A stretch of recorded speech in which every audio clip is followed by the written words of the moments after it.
ଯେତେବେଳେ ଆଜି ଗ୍ରୀନ ଯେତେବେଳେ ଗ୍ରୀନ ସିଗ୍ନାଲ ମିଳି ଚାଲିଛି ମାନ୍ୟବର ହାଇକୋର୍ଟ ପକ୍ଷରୁ ଆଜି ପିୟୁଷଙ୍କ ସମର୍ଥକ ମାନେ ଆସି ତାଙ୍କ ଘର ପହଞ୍ଚି ସାରିଲେଣି। ଗୋଟେ ଖୁସିର ମାହୋଲ ଦେଖାଯାଉଛି, ବାଣ ଫୁଟାଇ ସମସ୍ତେ ତାକୁ ସେଲିବ୍ରେଟ କରୁଛନ୍ତି। ଅଛନ୍ତି ପିୟୁଷ ଭାଇ ଅଛନ୍ତି, ଆମେ ଏଟା ସହ ଜଣିବା। ପିୟୁଷ ଭାଇ, ଗୋଟେ ଖୁସିର ମୁହୂର୍ତ୍ତ, ପୁଣି ଲୋକ ପିୟୁଷକୁ ଦେଖିବେ ଯାତ୍ରା ପେଣ୍ଡାଲରେ। ଗୋଟେ ହାଇକୋର୍ଟ ଥିଲା ଗୋଟେ ନିର୍ଦ୍ଦେଶ ଥିଲା, ଆଜି ପୁଣି ସେଇଟା କେତେ ଖୁସି ଅଛନ୍ତି?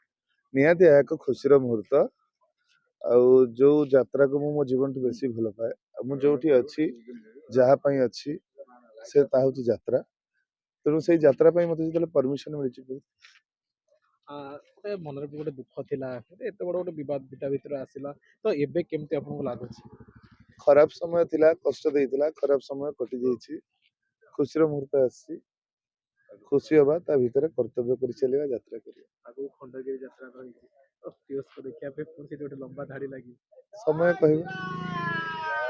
ଦେଖନ୍ତୁ ଅଳ୍ପ କଥା କିନ୍ତୁ ମୁହଁରୁ ହସ ବାରି ହେଇ ପଡୁଛି, ବା ଯୋଉ ପିୟୁଷଙ୍କର ସମର୍ଥକ ଅଛନ୍ତି ଆପଣ ଦେଖିପାରୁଥିବେ କେଉଁଭଳି ଭାବରେ ଆସି ପହଞ୍ଚୁଛନ୍ତି, ଭାଇଙ୍କୁ ଅଭିନନ୍ଦନ ଜଣାଉଛନ୍ତି। ଯେହେତୁ ପିୟୁଷ ଭାଇ ପୁଣି ମଞ୍ଚ ଚଢିବେ, ତ ଏହାକୁ ନେଇ ସମସ୍ତେ ଗୋଟେ ଖୁସି ଅଛନ୍ତି, ଭାଇ ପୁଣି ମଞ୍ଚ ଚଢିବେ, ଖବର କେମିତି ଲାଗୁଛି? ଖୁସି ମାନେ ଅଲଗା ପ୍ରକାର ଖୁସି, ଆଉ ପଚାରିବାର ନାହିଁ।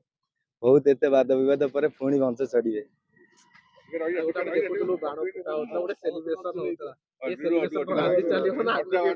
ନା ଭଗବାନ କରନ୍ତୁ ଏମିତି ସେଲିବ୍ରେସନ ସବୁବେଳେ ଚାଲୁ। ଜଗନ୍ନାଥ ମୋ ଭାଇ କି ଘଣ୍ଟ ଘୋଡେଇ ରଖନ୍ତୁ, ସେମିତି ଏମିତି ଆଗକୁ ଏମିତି ବିବାଦ ନ ଆସୁ।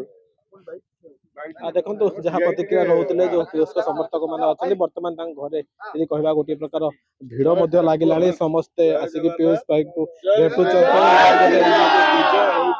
ଏ ବିଜୟ ସିଏ ପ୍ରଭୁଙ୍କୁ ଧନ୍ୟବାଦ ମଧ୍ୟ ଜଣାଉଛନ୍ତି। ଯଦି କହିବା ପୁଣି ଆଗକୁ ଯୋଉ ରହିଛି ଯାତ୍ରା ରହିଛି ଏବଂ ପିୟୁଷକୁ ପୁଣି ଏ ଯାତ୍ରାରେ ଦେଖିବାକୁ ମିଳିବ, ଯାହା ମାନ୍ୟବର ହାଇକୋର୍ଟଙ୍କ ପକ୍ଷରୁ ଯୋଉ ନିର୍ଦ୍ଦେଶ ରହିଥିଲା, ନିର୍ଦ୍ଦେଶନାମା ରିହାତି ଯୋଉ ରହିଥିଲା ସେ ରିହାତି ଉଠିଛି। ଏବେ ପୁଣି ପିୟୁଷକୁ ମଞ୍ଚରେ ତାଙ୍କ ସମର୍ଥକ ମାନେ ଦେଖିପାରିବେ ବା ତାଙ୍କ ପ୍ରଶାସକ ମାନେ ଦେଖିପାରିବେ। ଆଗକୁ ଯେତେବେଳେ ଖଣ୍ଡଗିରି ଯାତ୍ରା ରହିଛି, ସେ ଯାତ୍ରାରେ ପିୟୁଷ ଆସି ତାଙ୍କର ଅଭିନୟ କରିବେ ବୋଲି ଯାହା ପିୟୁଷ ମଧ୍ୟ କହୁଥିଲେ, ଏବଂ ସମସ୍ତ ଦର୍ଶକଙ୍କ ମନରେ, ଯାତ୍ରା ପ୍ରେମୀଙ୍କ ମନରେ ମଧ୍ୟ ଗୋଟେ ଖୁସି ହେଇଛି କି ପିୟୁଷ ପୁଣି ପୁନର୍ବାର ମଞ୍ଚ ଚଢିବେ ଏବଂ ତାଙ୍କର ଯାହା ଅଭିନୟ ଅଛି ତାଙ୍କୁ ଦେଖାଇବେ। କଟକରୁ ଜିତେନ୍ଦ୍ର ପ୍ରସାଦ, MBC TV।